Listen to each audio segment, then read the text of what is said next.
It's really my pleasure to introduce our finding of implementing differentiated instruction through lesson study. Actually, this study aims to understand how EFL college faculty think of adopting differentiated instructions in college context, and from we can see here we have several background motivation for this investigation.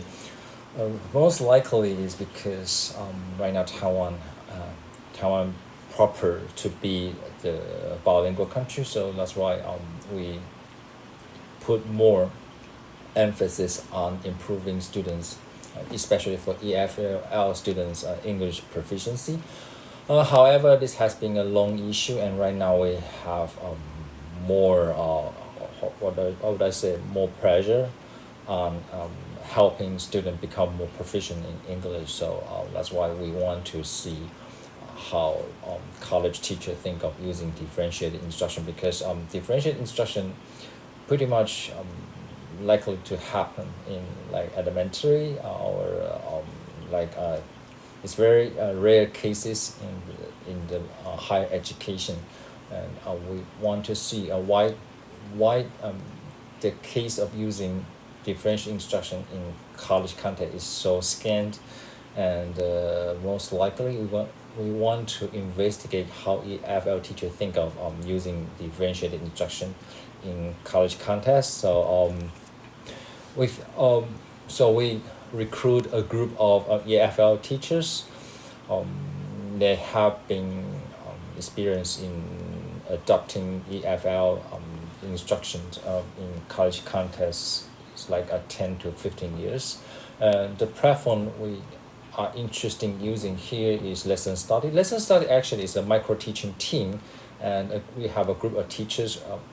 They discuss together, and we have teachers who take turn of demonstrating the so-called research lesson, and before each cycle starts, we have the demonstrated teachers to report her of his plan of teaching to the whole team, and at that time the whole team will examine this research lesson plan and try to give some feedback or some confusion or question to be solved, and then the demonstrated teacher will execute the plan, and also video record her or his teaching, and then share the video with other group members, and other group members will watch the video, and then we will have a meeting again and discussing any pros and cons they find out from the teaching, and provide the demonstrated teachers with the feedback for improving or making a necessary alignment for next teaching. After this demonstration, the next demonstrated teacher will be assigned, and the new cycle will start. So every teammate of the team, they have tried to think of a way to differentiate their classes. And before the study, they will be introduced to the very fundamental principle of differentiated instructions. Like we know we can differentiate from teacher side. We can differentiate the production of what you expect student to achieve, and you can differentiate from process how you're going to teach your class, and you can also differentiate from the purpose, the angle, or what you want a student to expect by different role. And from student side, you can differentiate student in terms of their readiness level, their interest, and also their learning profile. Pretty much we provide teachers a different way. They just need to pick one aspect they want to differentiate. And here's the design, and pretty much we use the qualitative study. Since we have 6 participants and we want to go deep analysis. Also, we use the interpretive phenomenological analysis to try to find any salient things from like teachers' discussion, and also we have the focus group interview. And here's the cycle. We have like I think at least 6 to 7 cycle for one academic year is the study of one academic year. Okay, here's the result, and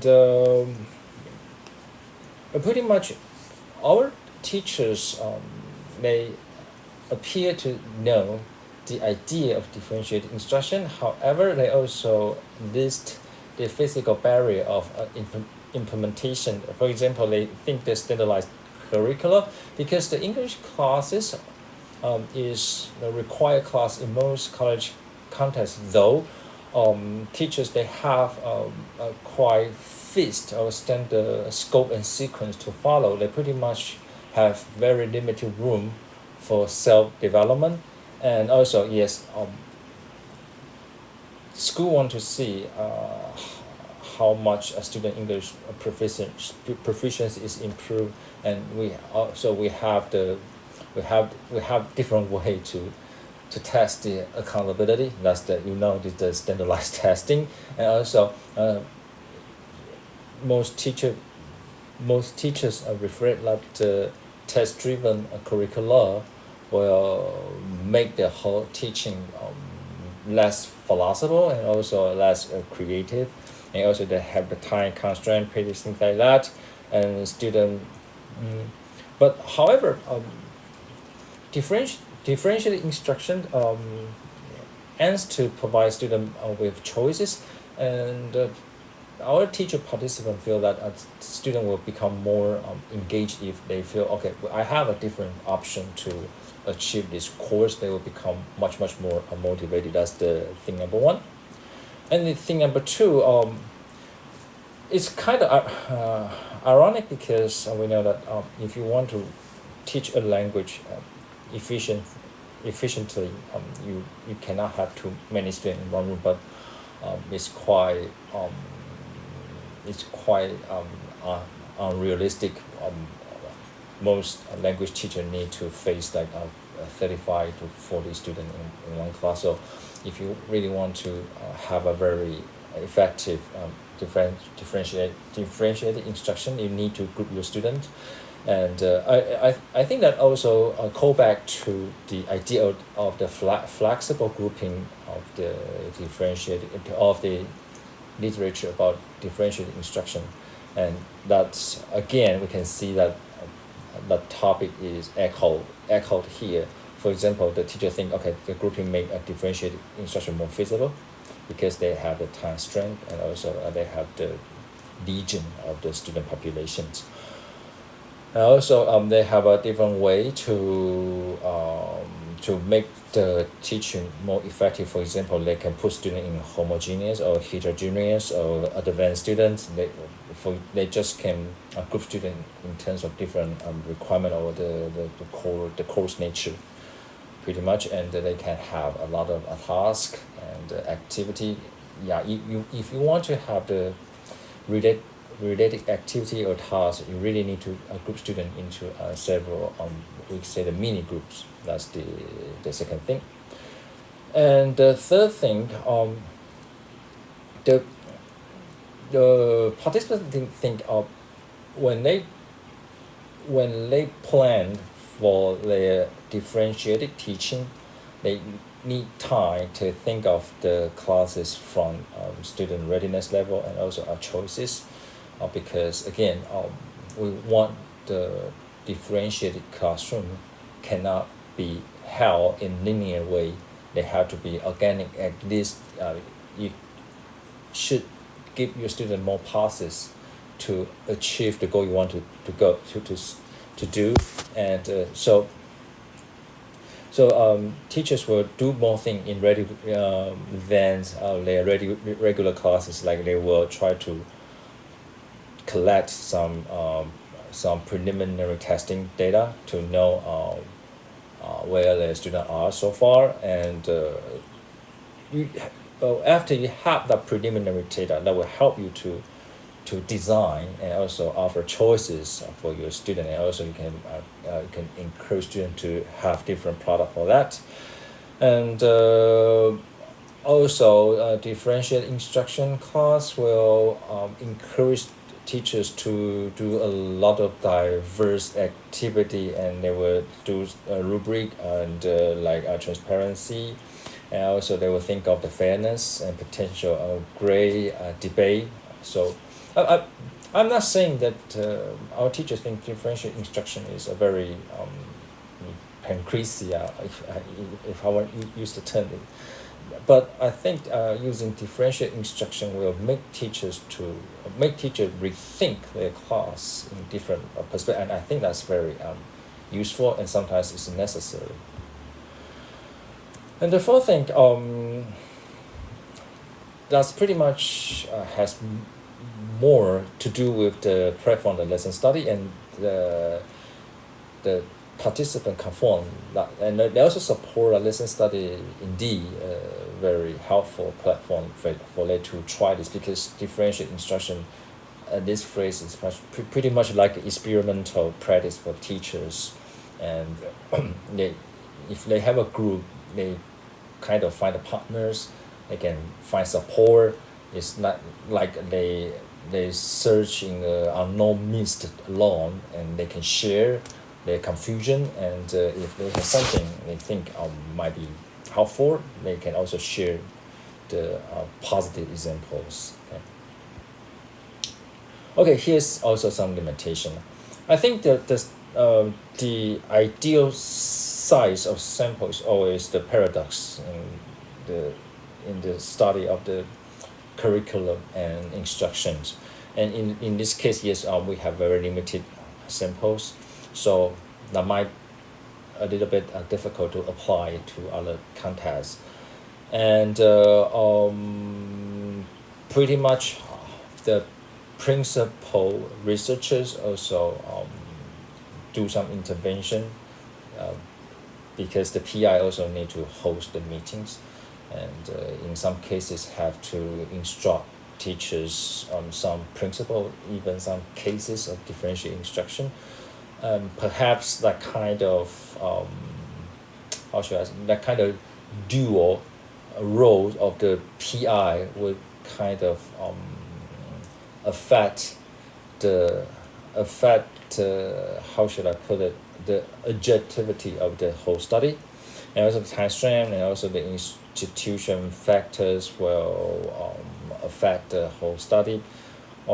As I say, according from the thing number one, it's like the whole system, the whole school context appear not to support teachers to try something different, to try something new.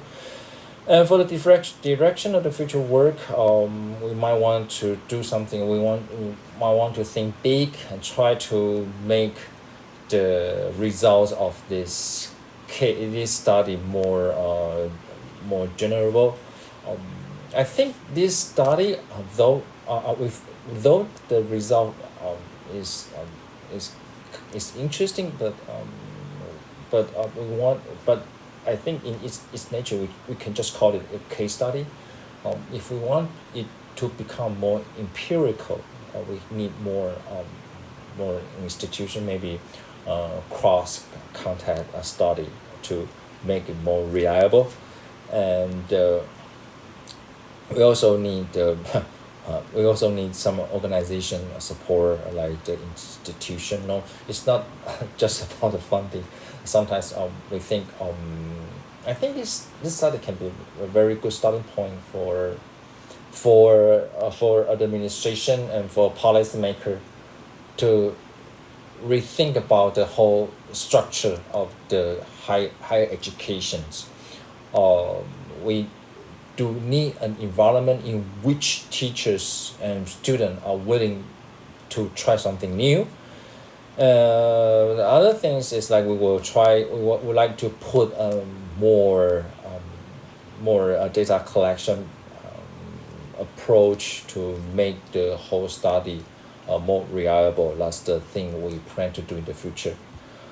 So here's some conclusion, and I think I pretty much have already enumerated in aforementioned slides, and yes, I would say this is a case study.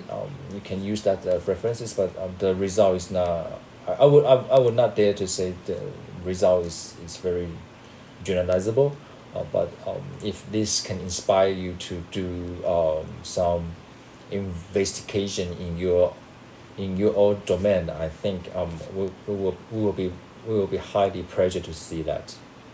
Okay, lastly, we would like to thank for the National Science Council to support the study, and we are honored to implement this study, and also we are lucky to publish the result in one SSCI international journal. So that's it, and if you have any question or you have related issue to discuss, I think you can find my email, and you are more than welcome to contact me. Thank you.